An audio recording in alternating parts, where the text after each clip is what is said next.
হ্যাঁ, তা তো নিয়ে যাবোই অবশ্যই। কি খাবে বলো? ভাবছি বিরিয়ানি খাবো। হাজির বিরিয়ানি কেমন হবে বলো তো? আচ্ছা ঠিক আছে, চলো। এই তুই বাসায় যা, আমি আসছি। হ্যাঁ,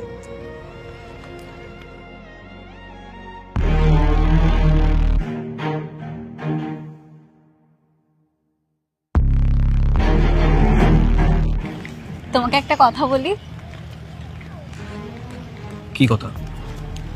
কথাটা চাইলে আমি অনেক পরেও বলতে পারতাম, কিন্তু আমি আমার কথা জমিয়ে রাখতে পারি না, তাই ভাবছি বলে ফেলি। হ্যাঁ, তো কি কথা সেটা বলো।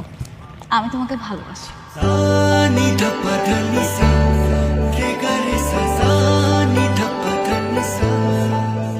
কি ব্যাপার, দাঁড়িয়ে পড়লে যে? না না, আমি কিন্তু তোমাকে জোর করছি না।